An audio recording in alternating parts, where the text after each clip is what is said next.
Hey fellas, how's it going? Set 7 Wish for Shenron is just around the corner, so you know what that means. It's clickbait season, it's time to make a tier list. I'm here to upset some people today. Real quick before we get started, the way I do my lists is I organize everything by color: red, blue, green, yellow, black, in the respective tiers. They're not necessarily ordered from best to worst. Now that out of the way, let's go over the tiers. We got tier 0, that's pretty self-explanatory. S tier, that is the top of the meta, that is the majority of the game. A tier is solid decks that they feel good to play. They can take wins off of the S tier decks, and they're just all around good. B, those are decks that also feel good, but they have some absolutely abysmal matchups for the meta we're in. C tier, those are our decks that need support, they're missing something. And F tier are the things that are like really behind and need a lot of cards added to them. But wait, I'm not done yet. There's actually some more. We're doing 2 tier lists today. So we're gonna have this general overall list, and I'm gonna do a list specifically for major events. We're gonna go over the top decks and the things I expect to see in top 16 going into events this set. So let's head on over to that list right now.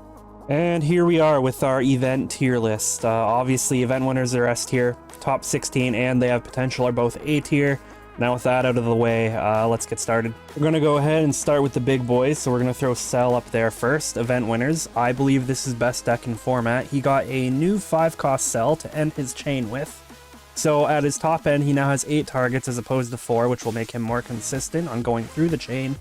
And that 5-cost card is really good. First of all, it swings for 40, so on the turn where you're doing your chain, if that's everything you have on board, just the chain, you're doing a 25 into a 40 into a 40, plus you still have the option to play Junior for free with the instant to swing for another 30 just whenever. He's going to be able to put out a lot more pressure off of that card. Oh, and that card is also removal. It KOs a 15k or less on play. When you consider the rest of the chain, that's actually a 25 or a 30 depending on what turn we're on. So Cell was already very good, and he only got better.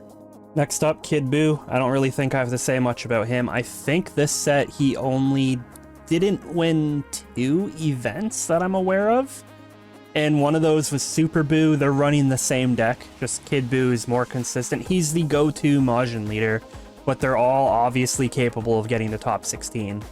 We don't really have to say much about Kid Buu, though. He's obviously going to be an event winner still. Since we just mentioned them, I might as well go ahead and put both of the other Buus in top 16. They all play the same archetype, more or less. They have access to the same ridiculous cards, the 5 into the 4, which then rests all your stuff, the dual attacker off of the double striker.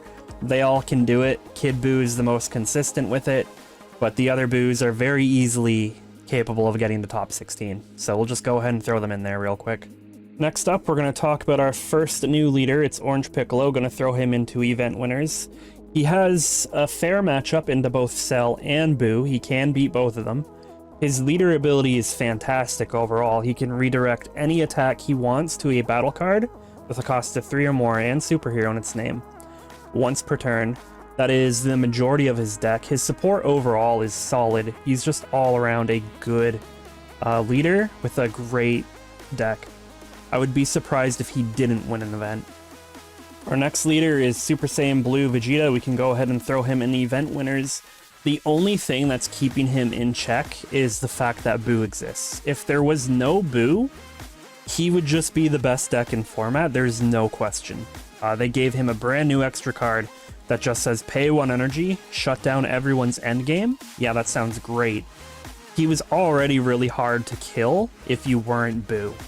And now he has that card for everyone else. Obviously, Buu still shuts him down, plays out the 4, rests all his resources. So if he can avoid Buu, or if they can tech for Buu, he can very easily win an event. There is no question. And it kind of upsets me because we're in a world where I hate that the 4-cost Buu exists. He kind of has to exist now, or Yellow Vegeta just takes over the game. If it wasn't for Buu, he would be the best deck in format. There is no question. I'm going to put these 2 leaders in top 16 together, Super Saiyan Daima and Glorio. Super Saiyan Daima got a top at an event last set, and the archetype obviously got support. He's very capable to do it again. And Glorio plays very similar. They can do a lot of the same things. They're both fairly aggressive, and overall there's just going to be more room for them in this meta than there was in last meta. There's just more stuff going on in the top end, and there's just more room for them to play. I can expect to see either of them at a top 16. It's just going to be what leader people gravitate to more. They both have their merits, and they're both fairly solid. I wouldn't be surprised to see them topping events. Next up, we have Shenron. He will top an event just out of sheer luck. That's what he is. He's luck the deck. You're playing a slot machine, you pull that lever, and you see what happens. He's very capable of getting ridiculous pressure out super early. I've seen the secret rare come down on Shenron's second turn, and when that happens, you probably just kind of win. They're not dealing with that early. So yeah, I can see him getting a top 16. It's very realistic. Goma will definitely hit top 16. I feel like he's very under the radar, except for people that have tested him. His new support is very good. That 5 cost, drawing you 3 cards, playing out the 4, that draws another card, you swing that, it restands itself. He can get out a lot of pressure. He's very solid this set, and I would encourage people, if you like him, you can definitely play him now. He's very capable of taking games. Next, we got Green Vegeta. He's still solid. I don't think any of the new leaders added are bad matchups for him. In fact, the Orange Piccolo matchup might be favorable for him, just because of how quickly he can play out these cards that hit some decent numbers. So I expect to still see him at the top level. Android 18 is a very solid leader. Her actual archetype is really starting to come together now with the new Android 16 that lets her play out the field for free after playing it. And she did get a new promo Android 18 that she can play off the 4-cost promo Android 17 that synergizes really well with that. And of course, she still has access to all of the cards that Cell is playing, so it makes her more flexible. She can just go all in on her archetype. She can go in on the Cell archetype. She can do a mix of both. Maybe she plays her specific stuff till turn 4, and then turn 5 goes into the Cell chain. It makes her more flexible than what Cell is capable to do. And people like Android 18, so they're just going to play her over Cell, even if they're just playing the Cell archetype because of that character loyalty. Anyways, yeah, she's very capable of hitting the top cut. Jiren always just brute forces his way into top cut, even in metas that are not favorable for him. And in this meta, the only matchup being added that's unfavorable for him is Omega Shenron. So I think he's going to do just fine and still be in that top cut scene. Not much more to say about it. Jiren is just resilient. Giblet is still good. Not much changes for him. Best starter deck in the game. Well, starter deck. Expert deck. Semantics. He's the best product out of box as far as playability. And yeah, not much changes for him. We can just keep it pushing. Finally, we have the last of our new leaders we're going to talk about, Omega Shenron. He is capable of getting that top 16. He's missing a few cards that would put him up here. Just for example, if he had a way to reduce the costs of battle cards by 1 within his archetype, so that he could hit 6 costs with burst attack, that would be amazing. A second Omega Shenron for his 5 cost to target, and a Shadow Dragon to pick up extra cards. And he would be like really good, but as he is now, he's still good, he's still solid. He'll still be in that top 16 scene. I wish he had a little more going on. A couple more sets, he's gonna be a monster. Moving on to our next tier, they have potential. It's the leaders that got some kind of legacy support that I have high hopes with. It's probably just cope on my end. I would just prefer to see more leaders be viable more than anything. So anyways, we're gonna go ahead and throw the leaders up here that got support between this set and the promos coming out with this set. So these 6, and I will very quickly talk about each one. Top Coup got a new 4-cost card that you play it, it draws 2, it can swing for 30k. I know someone that has played this leader exclusively since his cards got banned, and he's a lot better than people give him credit for. If I had to compare him to a leader, it would be... he plays a lot like Green Vegeta and Giblet, where he's playing out these low-cost bodies for cheap or for some kind of condition, and he's just swinging a lot of little cards. He's got the 2-cost promo Vegeta he got last set, which does the same thing as Whis, where it minuses something by 5 for the turn, and it swings for 30 once you're awakened. He now has that new Goku. He's in a very good spot. Next we have Goku Black.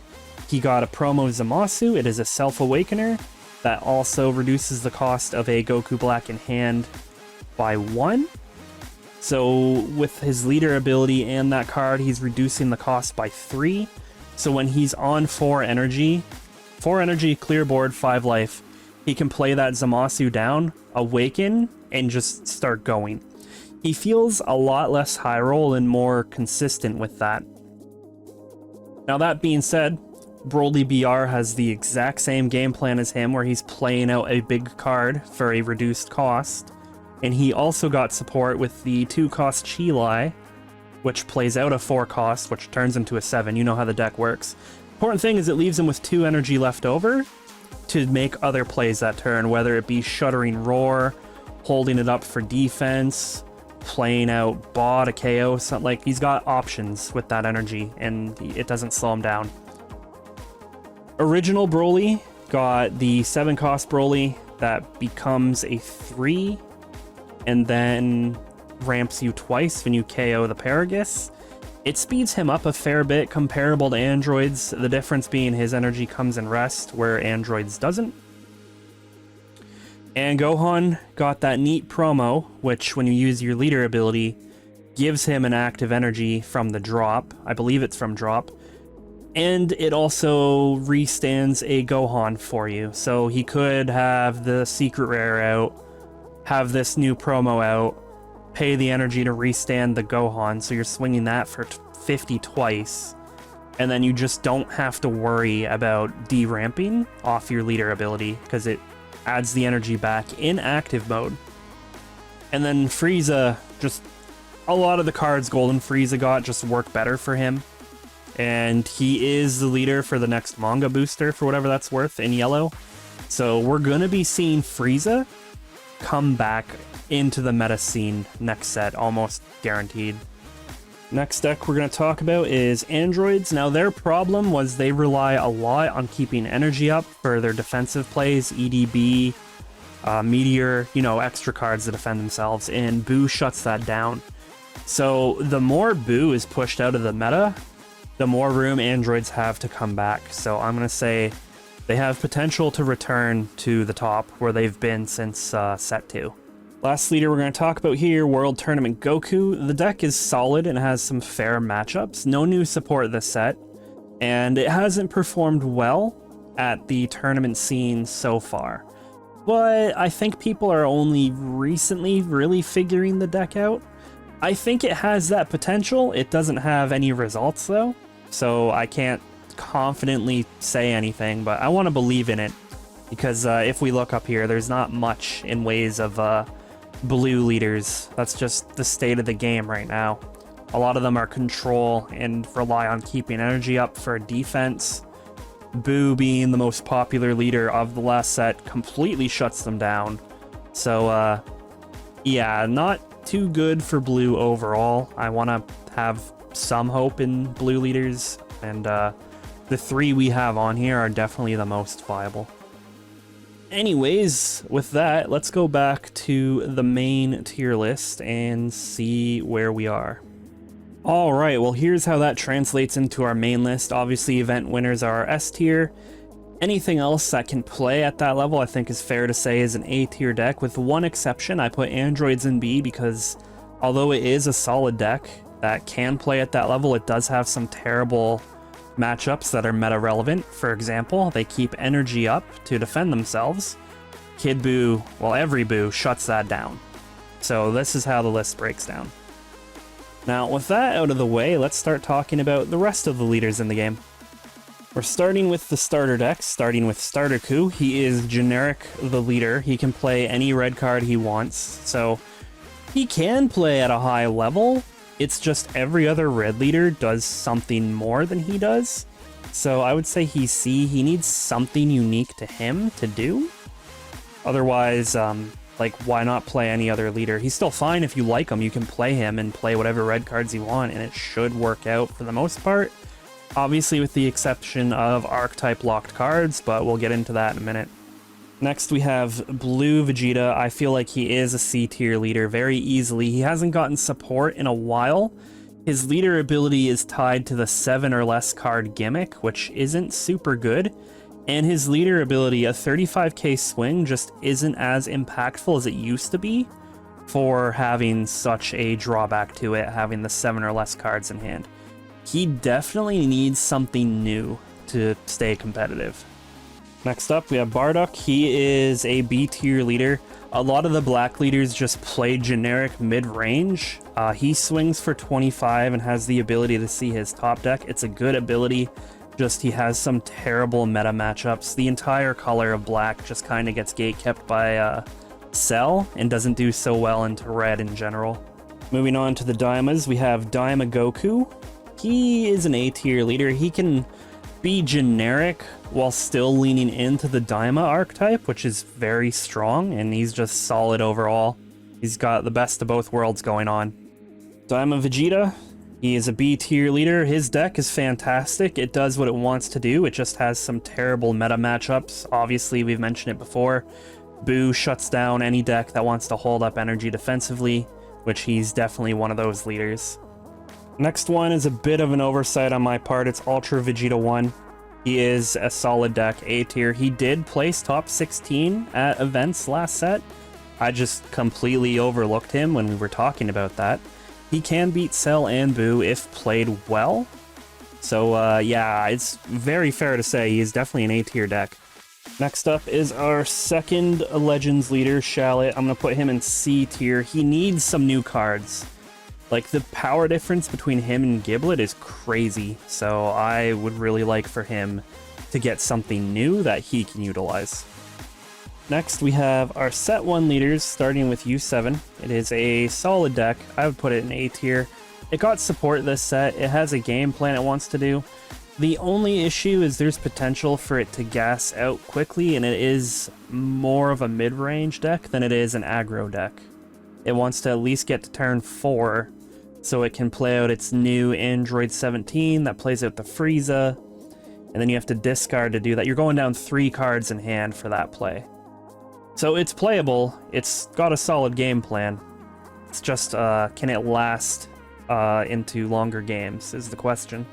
Our next leader is Beerus, and I like Beerus a lot. Don't get mad at me. I'm putting him into C. So he is a very playable leader. He's consistently been viable since set 1. I just think it's time for him to get some new support that makes him stand out a bit more. A lot of leaders in the game are starting to get less generic and more specified support, and Beerus hasn't gotten any in a while. In fact, this set, a lot of the red legacy support specifically excludes him. So if they wanted to do something to make it thematic, he's the god of destruction. If they gave him some kind of card that got past barrier, leader lock to him, it would give him a nice little niche in the game, and I think it's thematic. I think it would make him a lot more viable. He's still viable, don't get me wrong.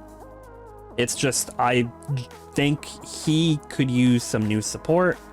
That's why he's going into C. Next leader we have is Trunks, and I'm going to put him in C. He did get some support this set. I don't think it's enough. That being said, I am very uninformed on Trunks. This is like the one blue leader I know nothing about. So I could be very wrong on that, and I am willing to accept that if that's the case. I do think he needs something else, though, despite getting a card this set. Which, from what I've been told by someone I know that plays Trunks, is very good. A lot of this ranking is just, I don't know. Next leader we have is Ginyu, and I have no idea what to think about Ginyu. He did get new support in a promo pack, the 4-cost Birder and Jace, that restands 3 energy when you play it. Is that enough, though? I'm gonna go ahead and say no. Let's give Ginyu some more support. It's a lot like Trunks, I'm just not sure. There aren't that many Ginyu experts. So I don't know what to think at the moment. What I do think overall about the deck, though, is right now where it's trying to win very quickly, just what the new promo does. So if you don't know, it's a 4-cost Birder Jace. You play it, it restands 3 energy. There's no limit on that. So what I'm thinking Ginyu is going to do going forward is he's going to play for more of a long game. Just early game, doing chip damage, staying high life, defending where he can. And then when he gets to 6-7 energy, he goes like Birder Jace into Birder Jace, into Raccoon, into Ginyu, restand all that energy, use the spaceship to play something else out, and just play everything at like the end of the game, as opposed to just trying to set up in the first couple turns. Because as it is right now, if you clear Ginyu's board early, you just win because he has no cards in hand at that point. But that's a whole other discussion. I think he needs something else, but I'm uninformed on the leader. Moving on to our last set 1 leader, it's Cooler. He is a solid deck. Frieza Clan as a whole is getting support this set, which is why Frieza is also up there. I just learned this like minutes ago. Cooler just got a top 8 at a regional in Manga Booster 01. Cooler is a top 8 deck at a regional. I believe in Australia. I'm gonna double check that one, but if that's the case, we have to put some respect on his name. I'm gonna do that right now and put him up there. Next up, we have what's left of our set 2 leaders. Funnily enough, they're both decks I've played a lot of. Zamasu, he's going in C tier, and Green Cell, also C tier. They could both use some support. They feel like they're missing something. In the case of Zamasu, him and Daima Vegeta they have the overall same game plan. They're these control defensive blue decks. And in the case of Zamasu, he's a 25k stat line, it doesn't draw, and he has that ability where you discard to go from 2 life to 3 life. So you're trading that for Daima Vegeta being a 20k base, but he draws a lot of cards. And honestly, the draw I feel like has a lot more value. For me personally, when it comes to Zamasu, I switched from my blue deck to Daima Vegeta because he's still playing the same game. He's just a long game, grind down the opponent, control blue deck. And he can just sustain longer despite Zamasu's ability. So it's time for Zamasu to get some new support. And it pains me to say Green Cell just cannot do his shenanigans that he used to be able to do. The game is just too fast. And he hasn't gotten support in a minute either, so he could use some new cards for sure. Moving into set 3, starting with Ripku, he is a B tier leader. He still is solid despite the peel-off ban. His big problem is they added a lot of hate to the game, targeting his archetype specifically. You know, he plays all those 1-costs. There's a lot of removal for those now, just across the board. And the 4-cost Boo resting his entire board means he can't utilize his leader ability in that matchup. So he's still solid. Terrible meta matchups. That's where he belongs in B. Piccolo is a similar situation, B tier deck. He is solid, he's playable. Awful meta relevant matchups. Kid Boo being one of them. Just yellow in general, being able to produce a barrier blocker just kind of ruins his leader ability, for example, and that's just one thing. He's solid, it's just unfortunate where the meta is at the moment. Next up is Goku GT. I'm throwing him into B tier. He is a solid, fantastic deck even. He just got a lot of support, but Cell in particular kind of is gatekeeping Black from the game right now. Red in general is a hard matchup for Black. Well, I will concede with Goku in particular. His leader ability buffing battle cards does help with that, but I don't think it helps enough. He's still fantastic if you can avoid Cell in the majority of Red, but it's a matchup that he has a really hard time with. Next set of leaders, set 4. We're starting with UI Goku. He's missing a lot of things. I think they're being very careful with the support they give him because his leader ability is very strong, but he's a very hard leader to play and he could use something new. Next we have Ultimate Gohan. I'm throwing him into C tier despite getting support. The support he got this set is just not enough, in my opinion, and I suspect that's because Manga Booster 2 is going to have even more support for him. So I feel like when it comes to him, we're going to be having a very different discussion next set.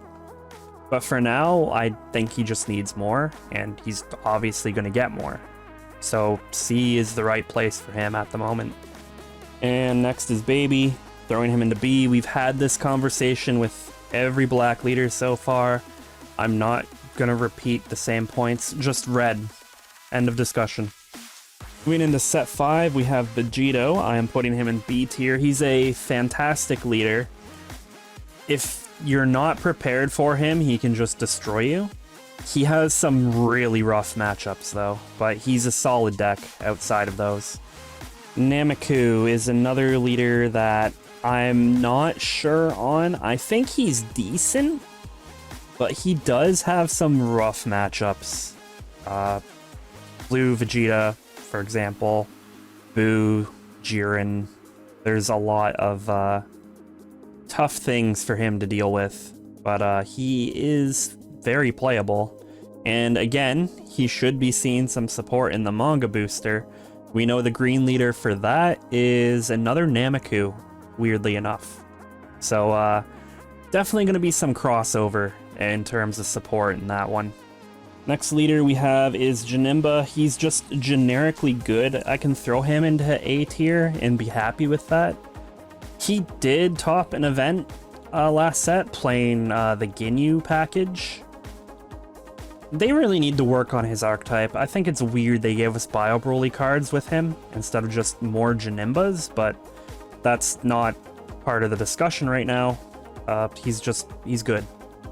Okay, well, we can't see the full list anymore, so it's time to zoom this out a little bit. Alright, next up is Gogeta. He's the best generic Black leader, being able to make marker on demand. His archetype could use a lot of work, but in terms of playability, he's definitely B. He has the same problems as the other Black leaders. We don't really need to discuss it for a third, fourth time, so yeah, we'll just move on. We have yet another Black leader with Demon King Piccolo. Throwing him into F. His archetype is just awful to play. The egg sucks, and you have to play it to actually do anything with the leader. We do know he's getting support in Manga Booster 2. Here's hoping it's enough to actually make him viable. Next, we have Bulma. I'm going to throw her in B tier. It's a solid deck. She did get support this set. Similar problems to the other Black leaders. It's even more detrimental to her because if she can't keep her board, she just kind of loses. And that brings us to our last leader, Golden Frieza. Now, initially, I wanted to put him in F and just say, nah, Golden Frieza sucks. He got a single card that synergizes with his leader ability. But then I saw him play, and he's not unplayable. He's fragile, we can say that. I think putting him in C is fair. I would like to see more support for him. They didn't just give him enough to play off his leader ability. They needed more cards that, when he played them, put a card back in life when they're played from life. He got a single card that does that, and it's mid at best. His SR is really good. stunning a battle card and an energy can really mess some decks up. But overall, I think he needs more. Alright, and that will conclude our set 7 tier list. I don't really take these very seriously, but people enjoy them, so here we are. Thanks for watching once again. Until next time, take care. I'll see y'all later.